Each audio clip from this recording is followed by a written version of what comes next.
Good morning and welcome. I also want to seriously say this is going to probably be one of the most important days, although I think every day is important, but also one of the most intense. And I deliberately decided to incorporate the concept of animal welfare, equine welfare, because there is so much overlap. So many of the issues are similar and shared.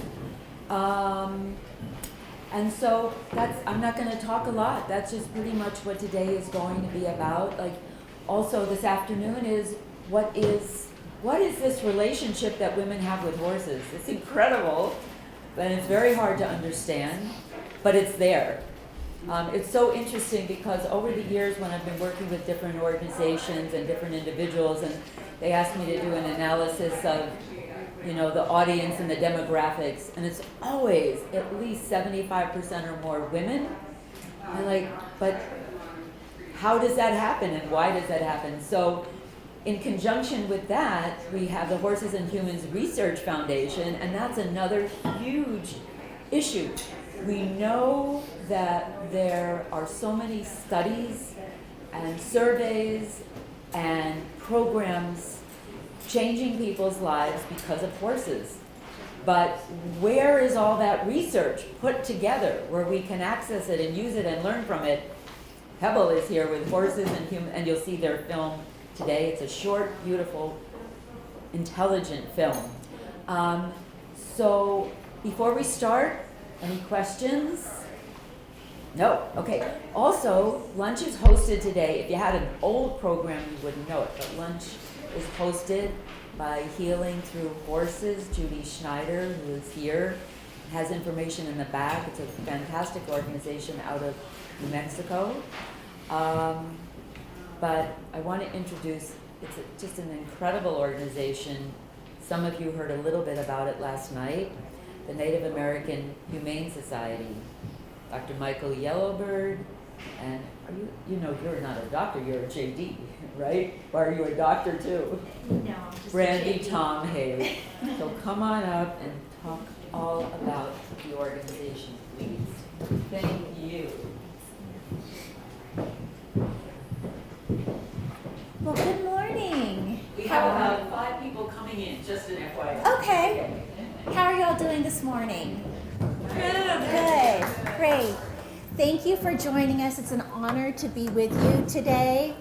So, as Janet mentioned, I'm Brandy Tomhave. I'm the Executive Director of the Native American Humane Society.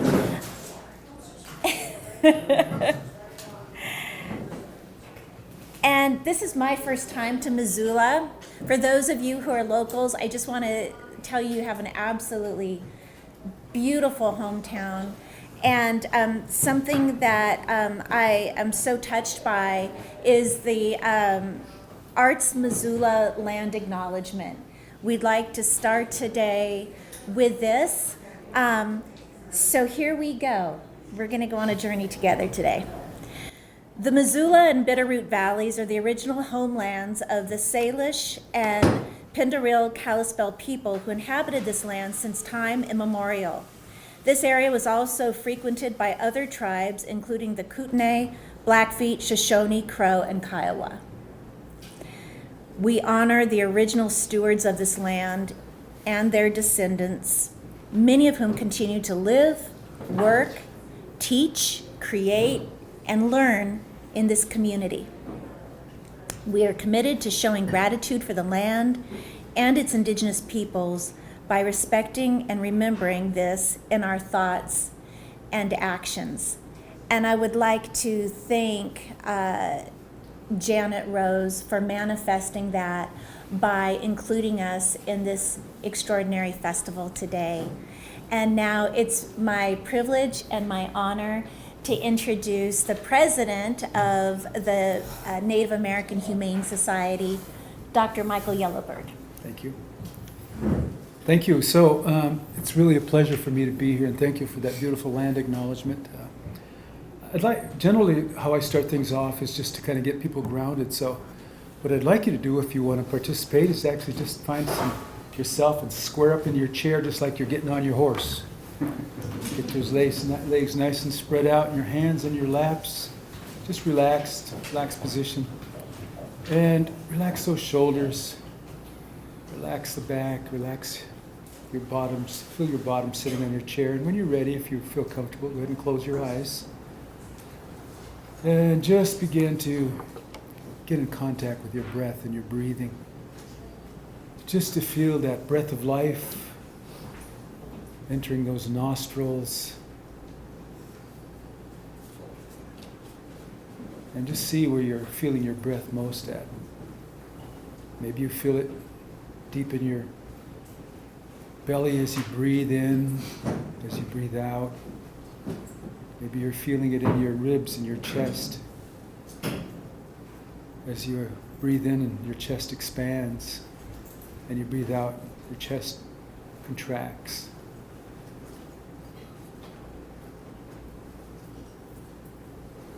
Maybe you feel it just under your nose in that patch of skin or in your nostrils as you take a nice deep breath in and a breath out, and noticing this breath of life, all the life that we've been given in this breath. Just feeling this sense of wellness, a sense of connection to this place, to one another, sharing this breath with one another, sharing this time with one another, opening up yourself to the healing that exists when people come together in this good way. You pay attention to how your bottoms feel and the weight of yourself in your chair. Notice your toes, your feet. Maybe it's the first time of the day you noticed you had feet. Notice your legs, your arms, your hands. Relaxing each part of your body, opening up to the space within yourself, in this place right now, a space of healing.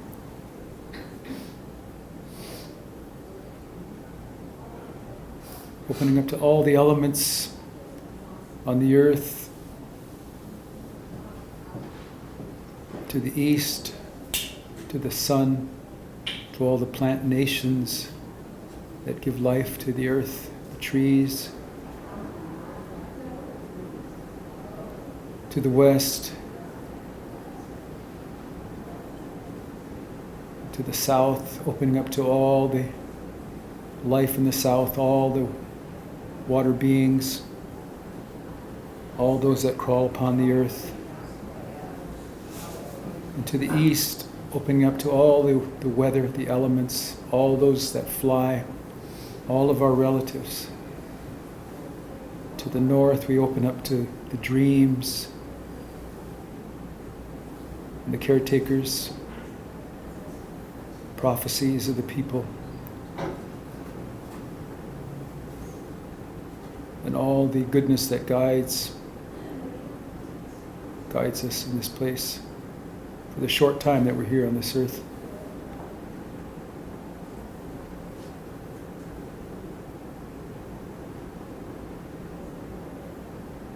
And again, just following your breath on the in-breath, following your breath on the out-breath. Now let all your air out. A nice deep breath, breathing in, breathing in, breathing in, and just relaxing at the end of the breath. And now breathing out, breathing out, breathing out. And one more time, just breathing in deeply, breathing in, breathing in, breathing in, relaxing the body as you're breathing in. And then breathing out, breathing out, breathing out. And just saying it to yourself as you notice how it feels to take in this deep breath of life, calming the body, calming the mind.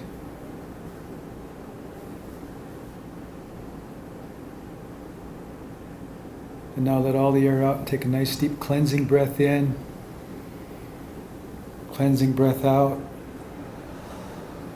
One more time, a nice deep cleansing breath in. Cleansing breath out. And when you're ready, just gently, gently open your eyes. Come back to the space here in the room.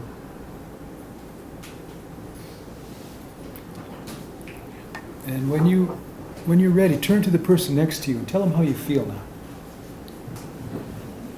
How do you feel? Go ahead. You've got to be shy. Find somebody. How do you feel? Grateful and renewed. Same here. Yeah. And safe. That's a big part, I think, of life. Some people are still feeling it. Yeah. Anybody want to volunteer just to kind of bring a good word out how you feel right now? Hang on, just I know. Back there. Yeah. So. Relax. Oh, relax. Good. Anybody else? Couple. Yeah. Go ahead. I felt a peace that I haven't felt in quite a while. There's been a lot of just like around our horses, around our work, a lot of strife lately.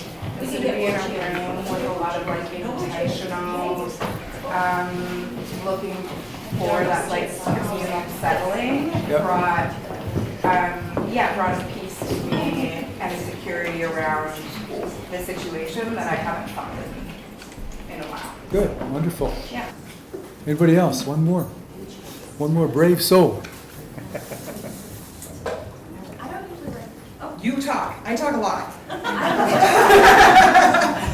I was going to say, usually I don't close my eyes for these kind of things, but this room and the energy was really good, and I was like really relaxed. I couldn't close my eyes to sink into it, I think. Good. Got all these animal horse people here. So wonderful.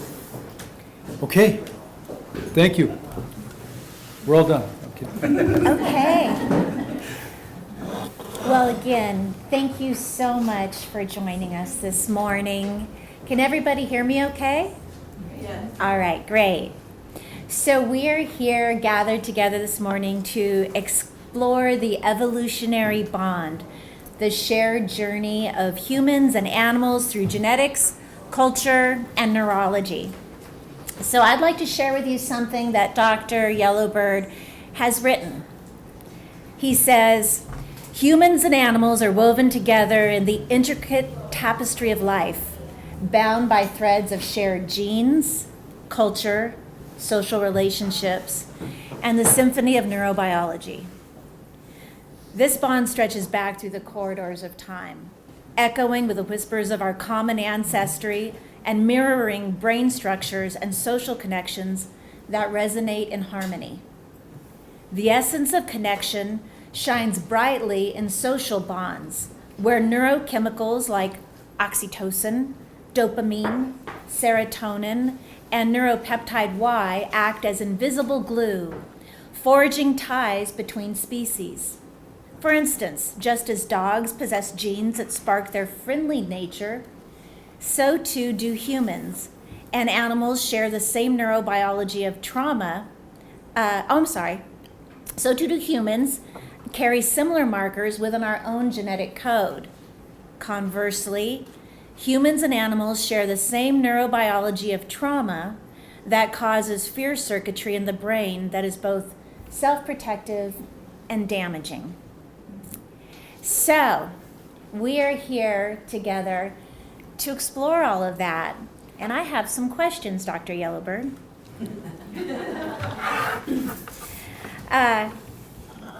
For you, a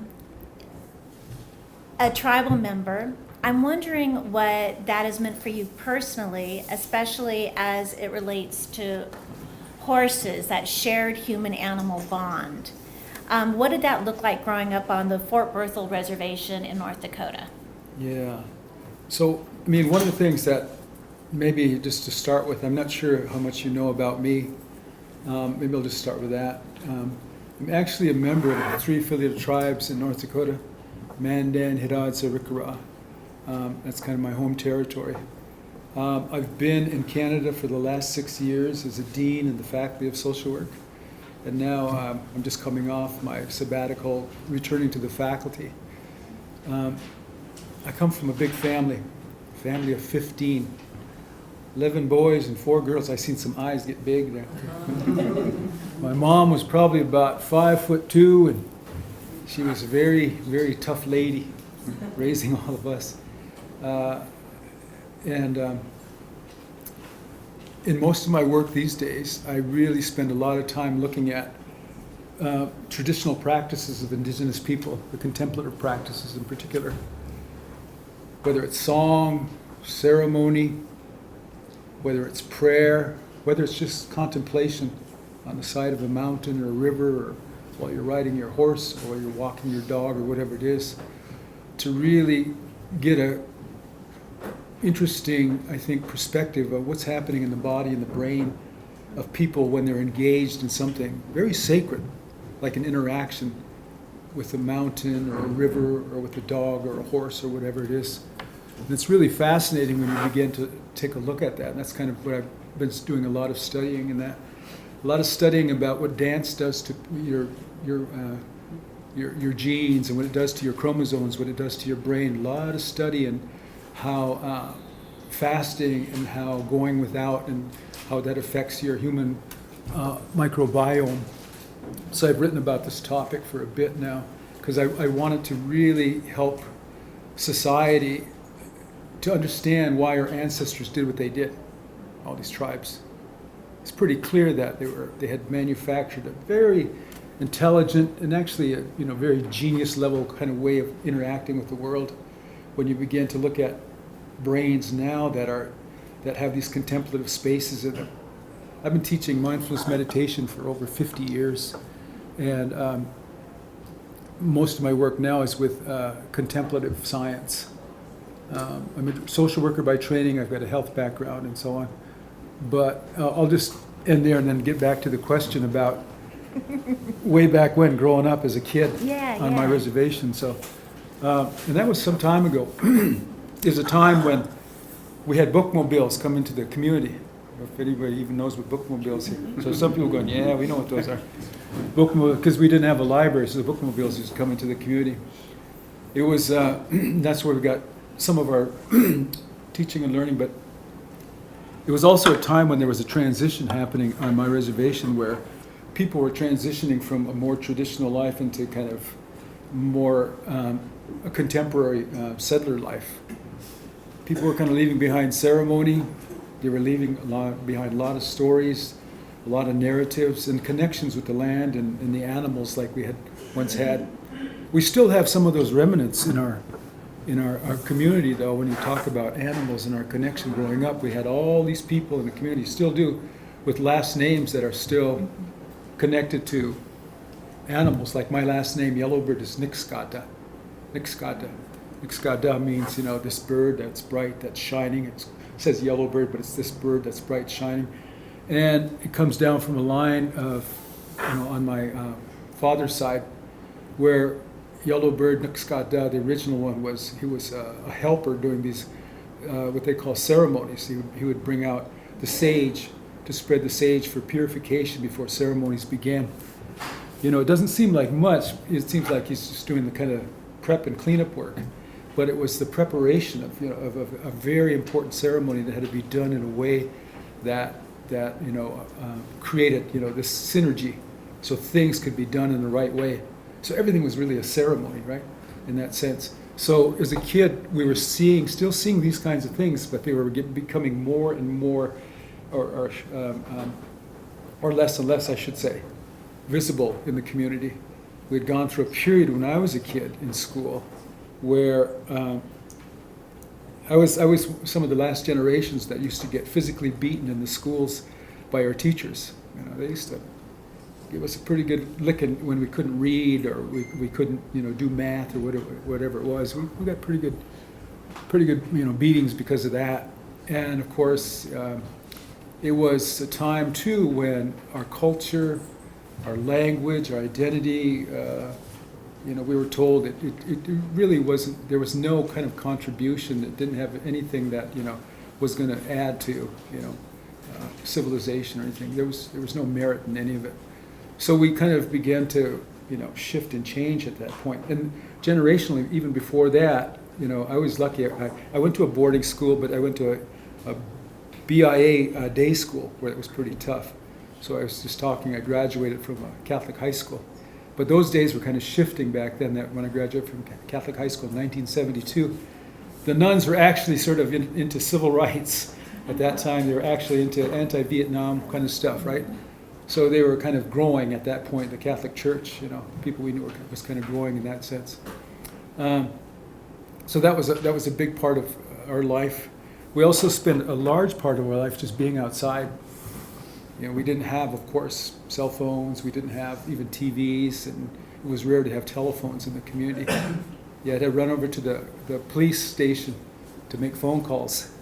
The tribal police or the BIA police, if you needed to make a phone call. Or sometimes they'd come over and say, you got a call from so-and-so. And at that time, though, we were like what they call free-range kids now. We spent, hours outside, kind of locked in arms, going wherever we went. The kids would go from the community of White Shield down to the Missouri River, Lake Sacagawea. And we'd walk down there, which was about a 6-mile walk. So you'd see this group of about 15 kids with about 10 res dogs following us. We'd be walking down, and we'd be, just collecting stuff, and then we'd swim. We'd swim for hours.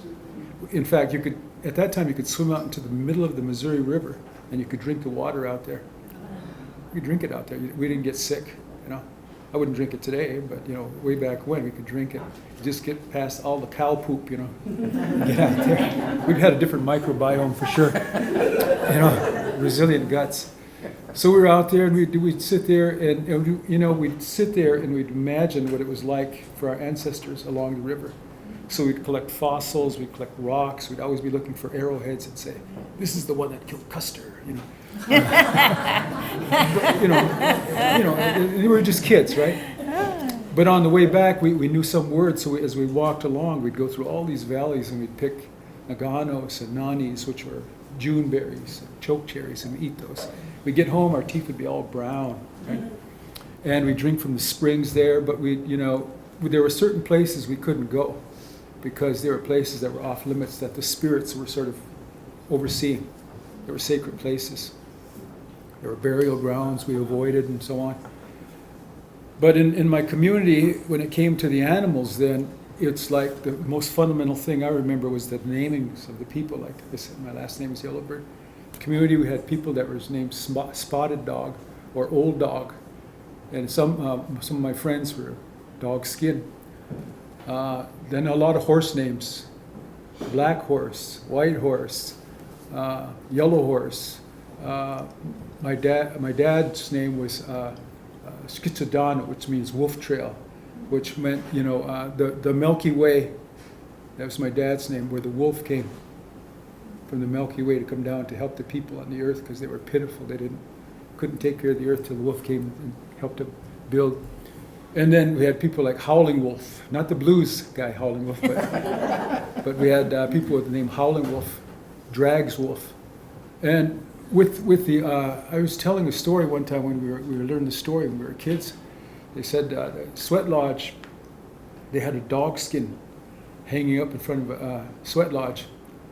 And so they said, why is that dog skin in front of the sweat lodge, And we said, it was Indians that kind of did that, and this one of the guys who was there, he said that dog was a very sacred animal to the people.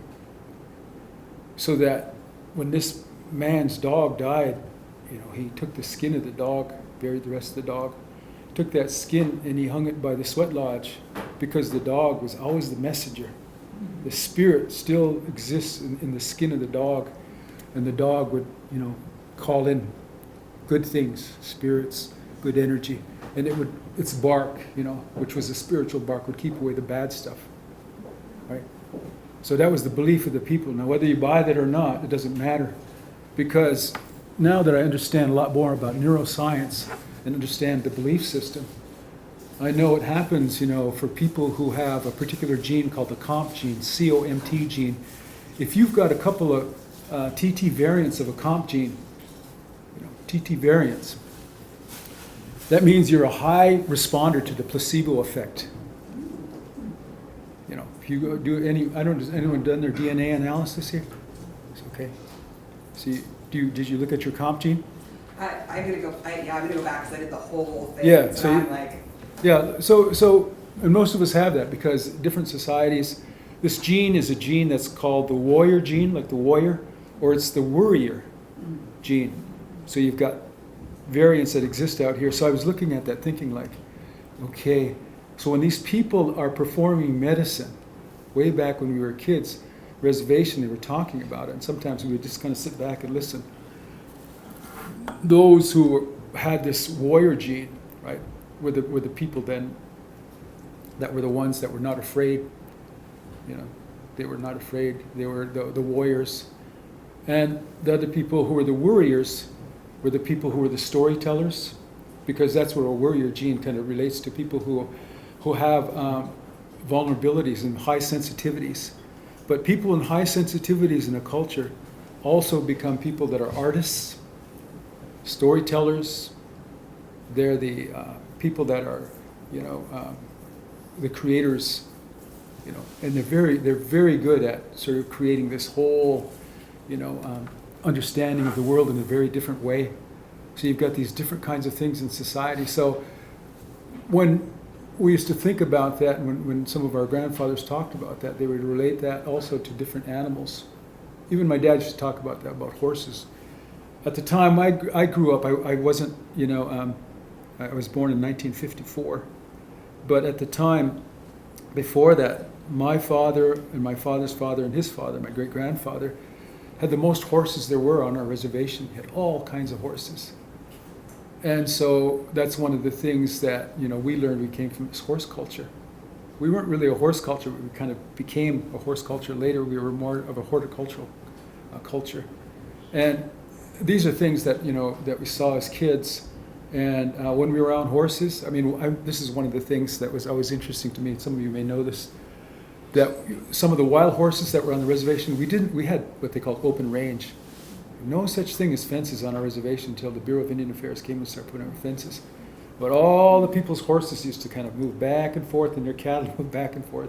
Everyone knew each other's horses, right? And then you'd see someone's colt and say, oh, that looks like so-and-so's, the stud there, that's so-and-so's, right? And so there was all this diversity that was going on, right? Which was, I think, healthy. Animals were all sort of intermingling, and there was diversity was going on. But it was interesting, too, because they didn't believe that these horses should be in captivity, fenced like that, right? And the horses, of course, learned how to stay close to the villages at one time, because they provided mutual protection for the village. They were like the dogs. They signaled if danger was around, and they got to know the people and became part of the village. So these are things, that I was learning as I was growing up. As a kid, names. So it was very intimate. We have a sacred bundle as a kid that people used to open that had horse medicine in it. So the horse medicine had different things from a horse in it. That was very ancient too, as well. Horsehair and horse medicine and different kinds of plants in there, partly to kill horses that were bit by rattlesnakes or that were injured or whatever. But also, if a horse had a traumatic experience, which I've written about in one of my books more recently, you could work with a horse to kind of reduce the trauma in the horse through the ceremony. I actually wrote about it in a book called Decolonizing Pathways that I co-authored with a colleague. But it reminded me of a story of my son. I don't know if I'm going too long on my first question here. No, do you know what's happening here? He's answering all of my subsequent questions, so I'm like trying to keep up with you. Okay. Please, keep going. So it's that holistic Yes, Hey. right. I'll just become a holistic guy, right? So, no, it's interesting because there's a story that when I was doing my PhD in Madison, Wisconsin, summer I came home back to Fort Berthold, and we had horses, so we'd go out and ride our horses during the summer. And my brother cared for them, during the rest of the year. We came back into my parents' place, and the next morning we were going to go ride horses. And the horses we hadn't ridden for a while. So my second oldest son, Michael Jr., pretty good rider. So we got out there, and he had this one horse. It was a big quarter horse. I mean, he was just a muscular AAA racer. He looked like Arnold Schwarzenegger, right? So this guy in what was it called Heartbreak Ridge movie. Have you ever seen that? This guy called the Swede. He's a big old muscular guy. So we called this horse the Swede. And he got on him, he was riding him, and so we were all going down to the river for a swim. And Swede threw him off, which was very, very sort of unusual. Right? We warmed him up good, did everything we needed to do. I thought maybe he got stung by a yellow jacket or something, but he didn't, right? So, and went running, so my other nephew caught him, brought him back. We let him go, and then went back to my parents' place in the evening, and I told my father. My father passed away in 1997 at the age 72, but he was a horse guy. And he asked us what happened. I told him what happened, and he listened. He said, you've got to go see Sam. And Sam was our Sundance chief, and he was also a horse guy. So I called up Sam that night, and I said, this is what happened. I said, and my dad said we should come and see you, so you can do this ceremony over my son Michael, because he got thrown from this horse. So the next morning we got up, we drove all the way around the river, Newtown, all the way to Mandaree, and all the way to Twin Buttes, which is on the other side of the river. We got there, and we got off my truck, and Sam was kind of standing out to the north of his house. He lives in the Badlands. And he was standing there, he had this big circle of sage around him. He had his pipe, he was praying, looking to the north. So Mike and I just kind of stopped, we didn't want to disturb him. But he already heard us come up, he turned around, and he just went like this, called us in, we came in, he opened up that circle, we came in, and he performed a ceremony on him, He spoke in his Mandan language and did all this stuff. I don't understand Mandan, but he did all this stuff, and then he sang a song, and then okay, we're done. So I was going to go to my pickup and give him the gifts I brought him. He said, come on in the house, drink some tea. So we drank some tea. We sat with him for a while, and he asked what happened. I told him what happened. And then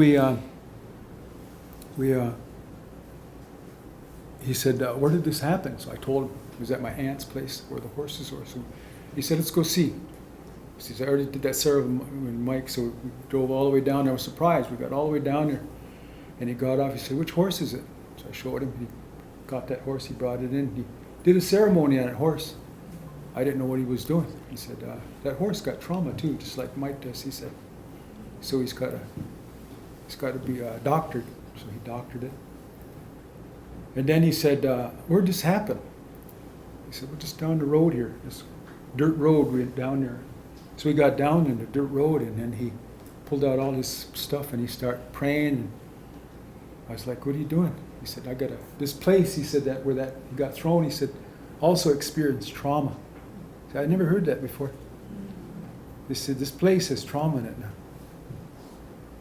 So then he started praying, and then he was talking to the birds and all these things. I'm just standing there like this, because my indigenous mind is kind of gone, because I was going to my PhD program, right?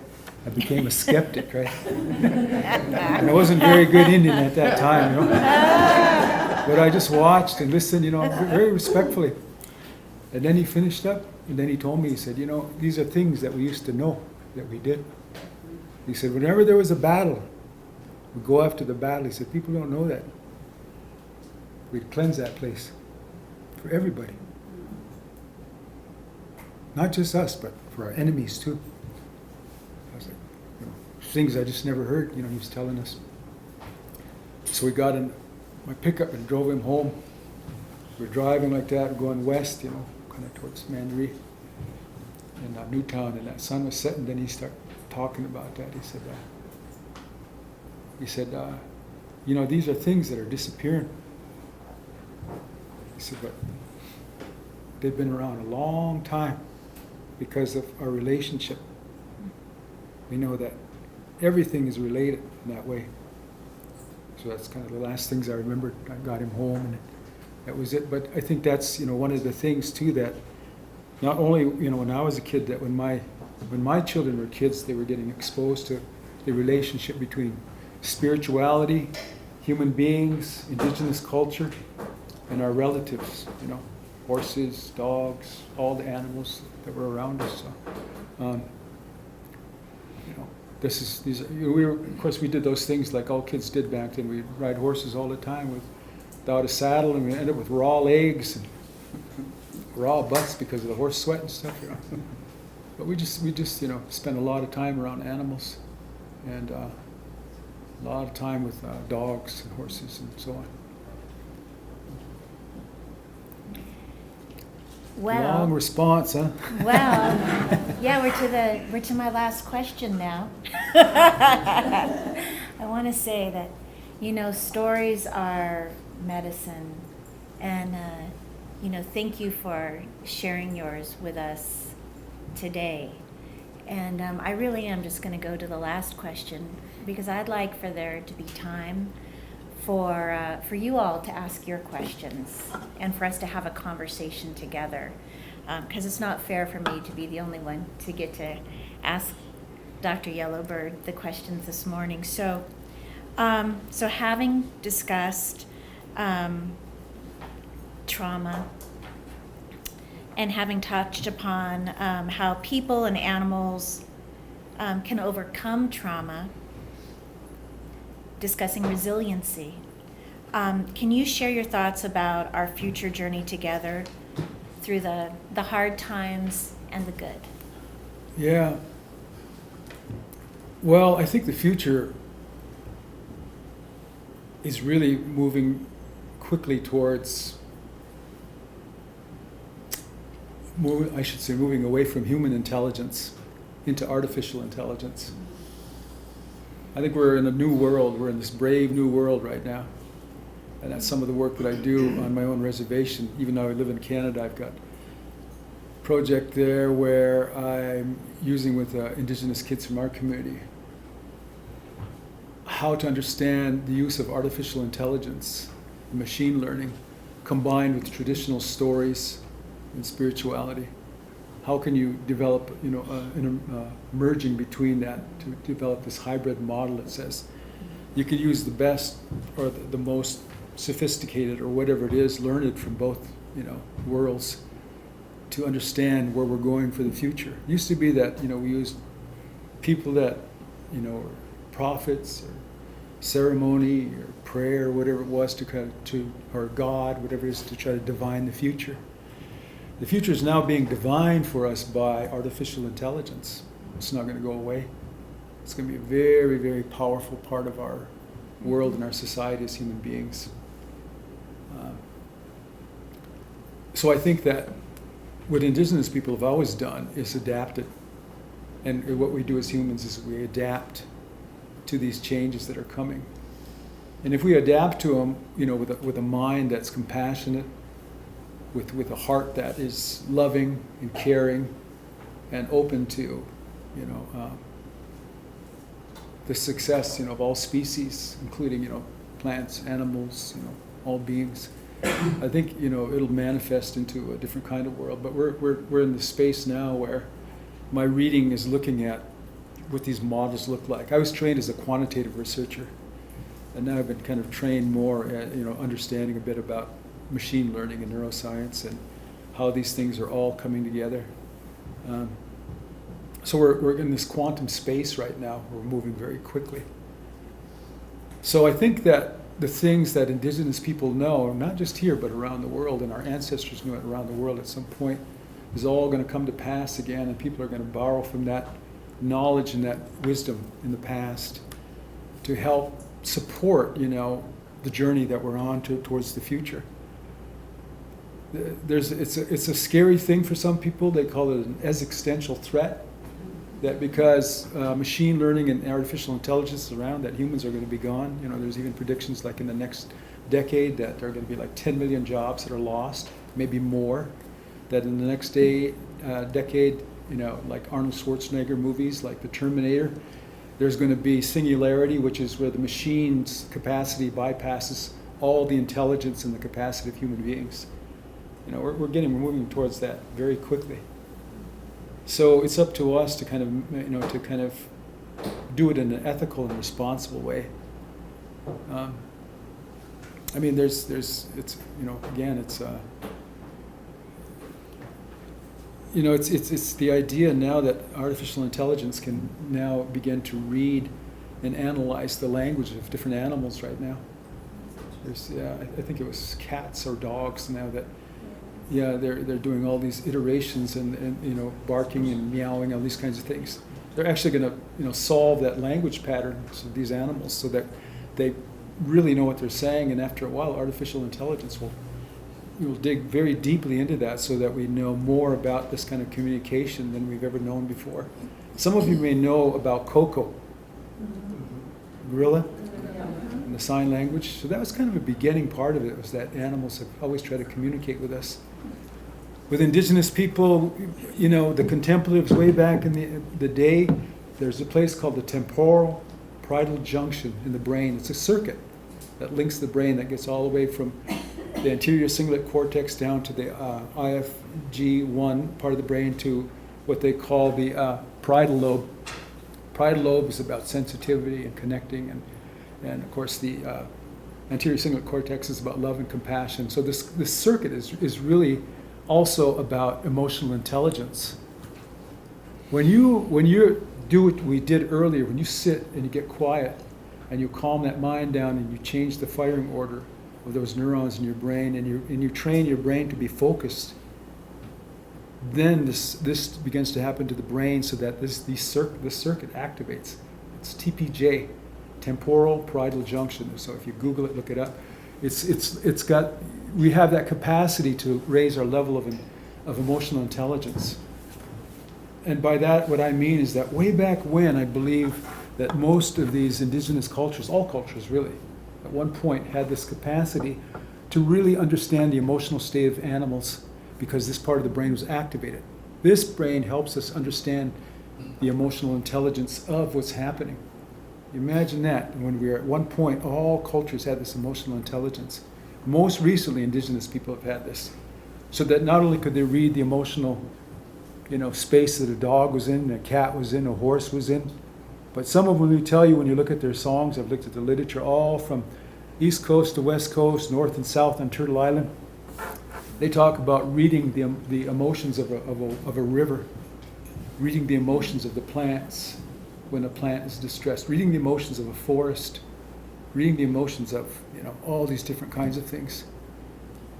So my belief is that at one point, you know, most recently indigenous people had this really huge capacity to read this emotional state, you know, this mental and emotional state. This is the thing that kind of gets us over the edge as people.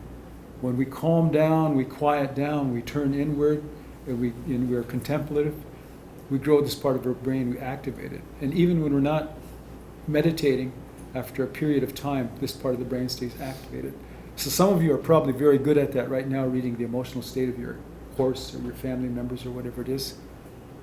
And some of you may not be, but that's a big part, I think, that goes both ways, that animals can also read the emotional state of us. They just use different cues. Dogs will look you directly in the eye, look at your face, look at your body language. Right? So. Brandy and Michael, not everyone was there last night, and it was a limited time. What you're doing, tribal nations all over the country, to help with dog and cat issues is so huge. And if you could talk about that, that would be really wonderful. Can I have a question?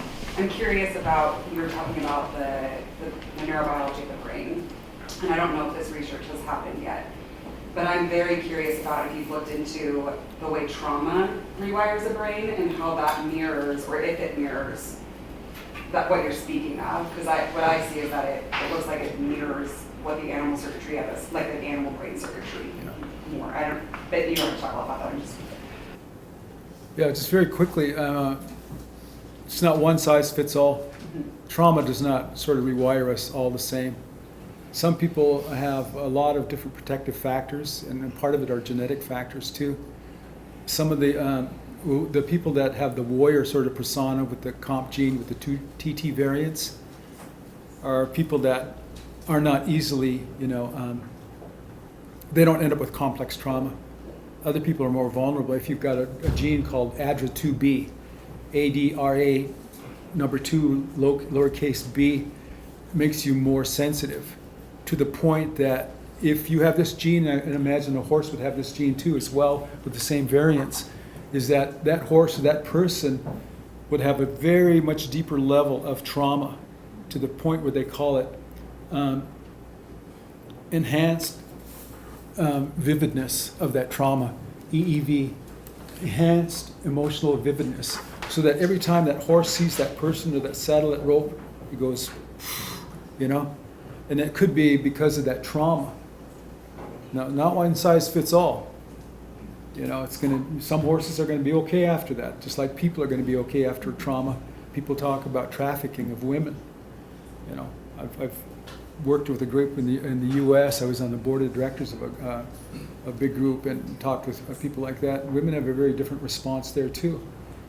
Not that it's not horrible, horrible crime that happens, but some, just maybe don't get over it. They have the complex trauma, and it may be related to this genetic profile that they have. And I suspect the same thing is true about horses, that we just don't know enough about them in terms of that's one piece of the puzzle, genes, genetics.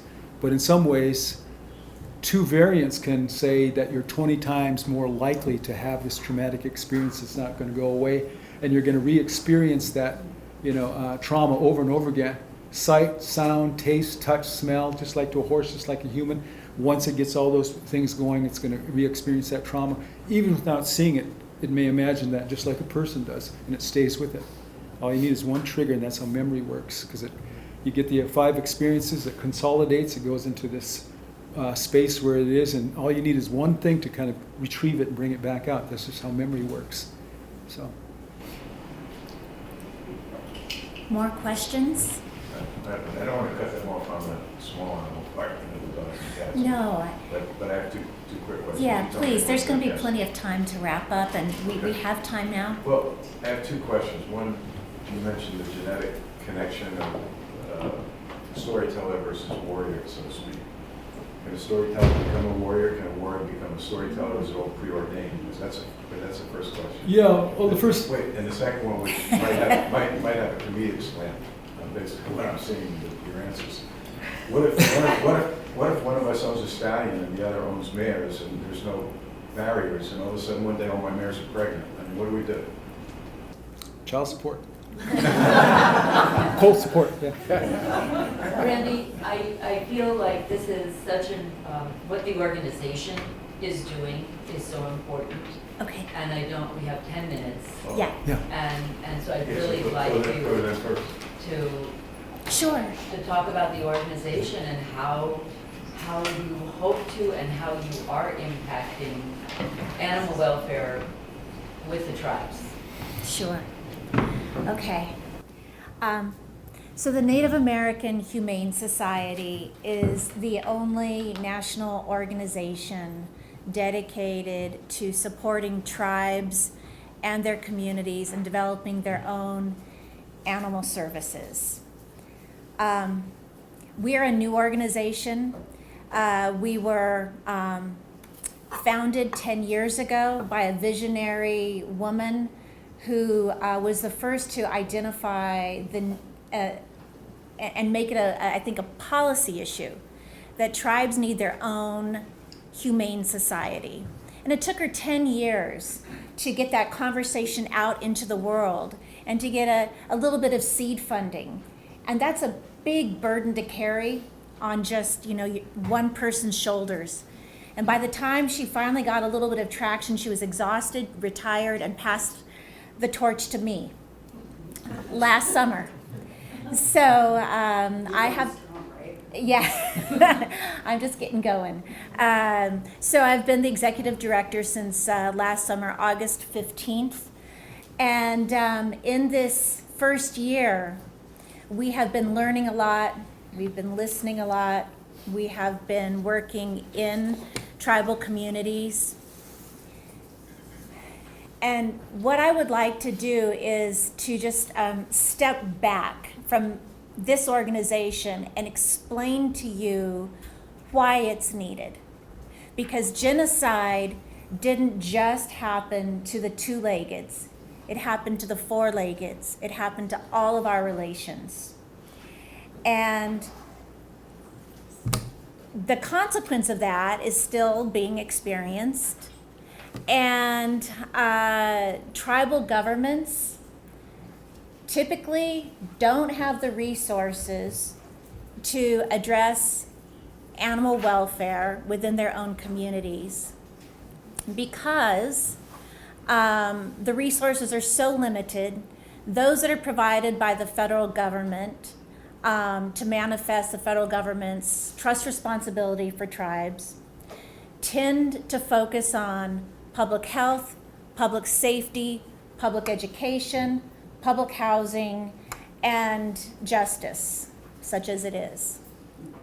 Now, I'm sure many of you are thinking, yeah, but animals exist right at the intersection of all of those things. I think everybody in this room understands that. Unfortunately, the federal government does not. And every tribe is different. Every tribal nation, every tribal land is different. But typically, broadly speaking, you cannot impose taxes on federal land. And reservations are primarily made up of federal land. Meaning that tribal governments, who are the sovereign nations responsible for their jurisdictions providing services to their communities, don't have the same capacity as the county or the city next door to impose taxes, which is what funds animal services. So what happens is that very well-meaning outsiders who are dedicated to animal welfare observe free-roaming animals in these communities. They observe tribal families caring for their animals differently. And through their own experience, through their lens, often racist, make assumptions about those animals and those families and the capacities of those tribes to care for their animals. Not understanding how tribes live, why they live that way, and what's possible. And so there is a phenomenon, unfortunately, that is developed that's extraordinarily damaging, even if well-intended, of folks who I think intend to be allies, parachuting into communities, and doing whatever they want, basically, for the animals. Right? Because they feel like, well, what we need is spay-neuter. And so we're going to come in and we're going to do spay-neuter. That's a very transactional thing that over time, while it can be very beneficial in that moment, the legacy of that is to really insert themselves in a profound way that creates a wedge between the tribal government and their own animals. It's a kind of learned helplessness. And so that is why the Native American Humane Society exists, to recenter that decision-making, to recenter those discussions within tribal communities themselves, so that tribes and their families and their community leaders have the support they need, the safe space they want, to determine among all of their priorities, which are many, where do animal services and welfare fit in, and what makes the most sense for them, and what should that look like based upon not only their circumstance today, but the relationship that they've had with their four-legged relations since the beginning of time. And because tribes are experts in how to manage their own communities, their own land, their own animals. And so I think we also, the Native American Humane Society also exists as a bridge between tribal communities and non-tribal partners, potential allies and resources, right? It's obvious that I'm white passing, but I'm also enrolled, I'm an enrolled member of the Choctaw Nation. My husband, who's here with me today, like Dr. Yellowbird, is an enrolled member of the 3 affiliated tribes of Mandan, Hidatsa, and Arikara. And my son is Native, all my in-laws are Native. And sometimes what we need are organizations who can bridge, right, both sides of that river. And people like me, right, raised white, love Indian, right? And so I know that we're here, we have our last 3 minutes, and I see your hand up. I just want to say that less than 1% of all veterinarians are Native Americans, and we have to change that. That is a real driving factor in all of this. And so what we have developed a brand new humane education curriculum for kids K through 5 that is being it's been developed by natives for natives, and it's being implemented in tribal schools in Northern California, Pomo schools right now. Because what we want to do is to help native kids who are the single greatest victims of dog bites in this country. Of all Americans, they experience dog bites at dramatically higher rates than anybody else. So we want to help them learn how to decode behavior of animals, be safer, right? We also want them to be more successful pet owners, introduce them to veterinary science at the earliest age so that they can pursue that pathway if that's something that speaks to their heart. But you know, if you never see a veterinarian, and many dogs and cats and all other animals in tribal communities never ever meet a veterinarian, and neither do the kids who love those animals. So they don't know to want to be a veterinarian if they've never seen a veterinarian, right? So we are also working to develop access to veterinary care. We're specifically right now working in community with the Seneca Nation in upstate New York, with the Turtle Mountain Band of Chippewa in North Dakota, with the Northern Arapaho on the Wind River Reservation in Wyoming, with the Utah Navajo chapters on the Navajo Nation, and with Pomo tribes in Northern California. And we welcome the opportunity to visit other tribal nations and to be in community. And I just have to say, this is how committed we are. Our Director of Operations, who is, like all of us at the Native American Humane Society, an enrolled member of a federally recognized tribe. Her name's Serena Steiner. She's Dene. And she has spent this entire year sleeping on top of her car, camping with her dog to live in community with tribal communities, because you have to show up and stay and be there, right? You can't just parachute in and out. And the last thing I want to say, and I don't want to go negative, but here I go, and please forgive me, right? I think that there's been a lot of news about boarding schools and the incredible trauma that they've created. And I think it has very much gone out of fashion to steal Native kids. But it's still absolutely permissible to steal Native animals. Can you define stealing? Yeah. And I just want to set this up because we're in Western Montana. Humane Society of Western Montana has a contract with several tribal nations in Montana, and they go in with veterinarians and they do spay-neuter, they do vaccinations, they do trauma care, and a number of tribal members bring them puppies that are just roaming or extra or whatever, and they bring them back to the Humane Society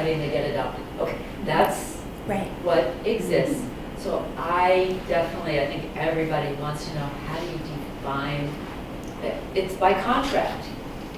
They go back year after year, they have this relationship, which seems really good. How do you feel about that? What's going on? I think I think the goal is for the tribes themselves ultimately to be able to have the capacity, the infrastructure to care for their own animals, right? But we're not there yet. And in the meantime, the families need assistance. And so what we need are those kinds of relationships. I think that would be a good example of working in a good way with tribal nations and partners in their communities. When you ask for permission, first of all, to work within a tribal community, that's the predicate. That's the first thing you always have to do. So the Native American Humane Society is no different than any other organization. We have no right to go into any tribal reservation and do anything. It's none of our business unless we have presented ourselves to their tribal council and received explicit approval to work within their community. And that is what we do. We have a memorandum of understanding or agreement with every tribe with whom we work, and we don't work in community unless and until we get that. So our first conversation is always with tribal leadership. And none of us can be or should be in too much of a hurry to skip that step, because to do so, no matter how well intended you are, no matter how many dogs you see roaming on the streets, and no matter how worried you are about that, to go in and do that without the tribe's permission is to undermine their sovereignty, which is a far greater harm than that dog wandering around a few more days. And so I would say that that's the first thing. So Janet, you said there's a contract. Oh, yeah. That is absolutely essential. And then the other important thing you said is that the families themselves are bringing the animals to the organization. Only the Native families know which ones are truly unwanted. None of us know that. We can't possibly know that.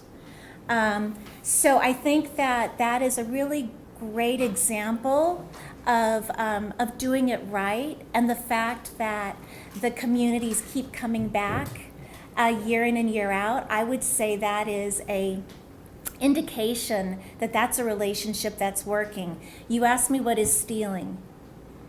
Stealing is when you come into a tribal community and you see dogs gathered around outside of the grocery store or maybe the gas station or the hotel, and one just really pulls at your heartstrings, one in particular, and you take it upon yourself to take that animal because you believe that you know best for that animal and you've not asked anybody else about that animal. And you just assume that animal is going to be better off anywhere else than there. I think what that probably is not only compassion but unchecked racism. Can I ask a question about that? Yeah. Which is, if that were to happen not on a reservation, so let's say we were driving on the outskirts of town and a puppy walked up to you at the gas station, a stray, and you had exactly the same reaction, so you said, gut feeling, I think okay, I'll take this dog. I used to live in Texas and people dump dogs all the time, so most of the dogs we had actually ended with dogs that just wandered down our driveway. They weren't dogs we even wanted. Right. There were these half pit bulls because there was a lot of illegal dog fighting, and the dogs that didn't fight would just get done. Yeah. Unless it didn't get eaten by coyotes and we wandered down our driveway, we'd end up adopting them.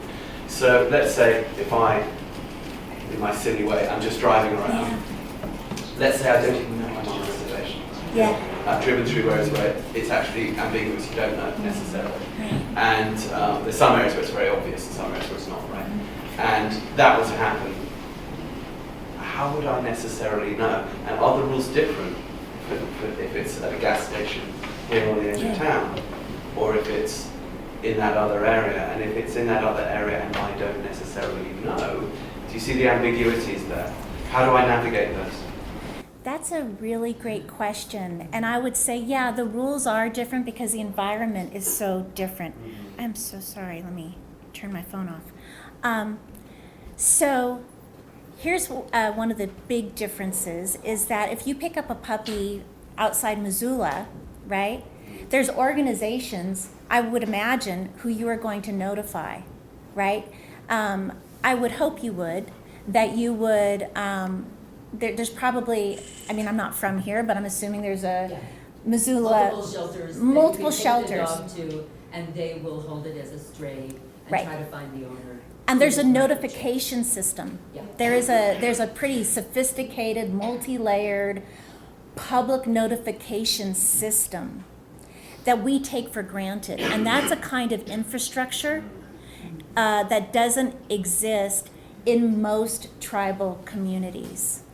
So if you are not sure whether you're on an Indian reservation or not, but you feel like you're just kind of out in an area that's near an Indian reservation, and you see a puppy, I would suggest that you drive to the tribal government office and ask their advice about who in their community is the most immediately responsible for animals. I think that you have an ethical obligation to notify the tribe. I think that's a really good answer. Yeah, I mean, that's a very clear answer. I think- How one might not know, let's, again, because things that it might not be signposted, so I might think, well, how do I do that? So I think that's a perfect answer that you gave me. So that would be the second part of the question. How might I, if it's not clear, how would I find out? Michael? I'm not sure I'm going to answer your question, but I think it's really a question of values, what you value, right? I mean, imagine this, one day if indigenous people were in charge and they'd say, oh, these white people got their dogs locked up in their yards. That's not normal. Seriously, that's not normal. They should be roaming around, right? And they came and got your dogs, right? Your kids, all they do is sit in desks all day at school. That's not normal for a kid to sit 8 hours in a chair. Kids should be moving. We know that from neuroscience. Kids should be moving, growing their brains, stimulating their brains. That's, in my profession, it's called child abuse. It is. I mean, this is the difference between values of settler society and indigenous societies. Where indigenous people, at one point, it may look like these dogs are running loose, but this is the way they used to be. Dogs moved around. And in Canada, I'll tell you, in Canada and also in Nunavut and some of these places, the RCMP went in and killed all the dogs of these people. They slaughtered all these people's dogs that pulled their sleds or whatever because they felt it was, a barrier to their civilization. Killed their dogs. Different values. Was this recent? No, this is back in the day. But I mean, this is the ambiguity you're talking about. What do we do? I mean, if I go and I see your horse there in a stall all day, should I go get that horse out of that stall? Yes. I mean, that's what happens, right? It's in a stall all day. I watch these farriers work, man. They kind of cutting down those curled hooves and stuff. That's abuse there. Nobody gets picked up for that. They just call on somebody to trim the horse's hoofs. Different values. Very different values that we're talking about, right? And I think that's kind of what we're trying to, advance this idea about, what are the values of this society? What are the values of indigenous people? How can we work together to kind of create some kind of, place where we can exist together and work together for the welfare and the benefit? And it's not, the animal's not just an animal that someone owns, it's a being that has sentience. Is there a solution there then, which might be, so much becomes out of lack of communication, and so the lack of shared values, we know that that's there, so the question is, how do you bridge that gap? Might it be useful, for example, if you're driving into a reservation, if there's some kind of information, is there a signpost that you get some sort of leaflet that says, if you see an animal, wandering around, don't assume. If you do feel like if the puppy's trying to jump in your car or whatever, this kind of thing happens. Here's what you do. You drive to the tribal headquarters. If you can't find that, go to that nearest person you can ask. Ask where to. And I think people could really benefit from that kind of guidance. Because I think most human beings are generally trying to do the right thing. Not necessarily on an institutional police and polizia and justitia level, but just on a normal day-to-day level, most people are with you. And I don't think people are intentionally going around trying to steal people's animals and things. But some guidance we'll might get be to that useful, in a right? minute. Yeah. And I think that's kind of the point of the Yeah. organization, is to help kind of build those bridges, to kind of say, check in with the organization, check in with, the Native American Humane Society, kind of say, what's happening? We need to kind of collaborate. We need to develop some kind of communication and collaborations in communities and so on. We shouldn't just assume that, this is that, or whatever, There's a whole kind of, process that needs to occur. Back then, now that we call that sort of, it's the, oh gosh, again, the term, when you check in, you have this collaboration with people. Anyway, there's a federal term They for will that. be here throughout the next 2 days. We'll get to all of these questions.